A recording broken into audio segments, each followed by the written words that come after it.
გამარჯობა, თუ შენი ტელეფონის მეხსიერება გაივსო, შენ კი ამ პრობლემის მოსაგვარებლად Google-ის ფოტოებს იყენებ, თანაც თანხას იხდი ამ ყველაფერში, შეგიძლია ახლავე შეწყვიტო თანხის გადახდა, იმიტომ რომ გთავაზობ Google-ის ფოტოებში ულიმიტო მეხსიერებას, არ მოგესმა სრულიად ულიმიტოდ შეგიძლია ფოტოები ატვირთო დღეიდან Google-ში ულიმიტოდ. რამდენიმე დღეა მუშაობ ამ თემაზე და რა თქმა უნდა ყველაფერი წარმატებით დასრულდა. ჩემი მომხმარებელმა კი იციან ამ სერვისის შესახებ დაახლოებით 1 წელია რაც ეს მომსახურება მაქვს და ბევრმა ჩართო საკმაოდ. Შემიძლია გაჩვენოთ.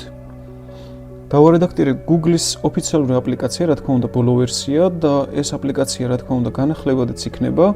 ამის ჩართვის შემდეგ თქვენს Google-ის ფოტოების apps ეგონება, რომ თქვენ გაქვთ ტელეფონი Google Pixel XL-ი, რის გამოც Google-ის ფოტოების მეხსიერება სრულიად ულიმიტო გახდება, ანუ ყოველთვიურად თანხას აღარ გადაიხდით Google-თან და ამის მიუხედავად შეძლებთ შეუზღუდავად ატვირთოთ ფოტოები Google-ის ფოტოში.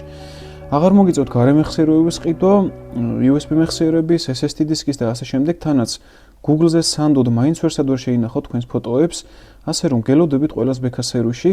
ხო, თანაც აქამდე 15 წუთამდე მჭირდებოდა ამ მომსახურების ჩასართავად, ახლა კი სულ რაღაც 5 წუთია საჭირო, ასე რომ რიგში დგომა არ მოგიწევთ, იმის მიუხედავად რომ მომხმარებლები ბევრი არიან ხოლმე, პარალელურად შემიძლია სულ რაღაც 5 წუთში, როგორც თქვი, ეს სერვისი ჩაგირთოთ, ასე რომ გელოდებით ყველა ჩემთან. დროებით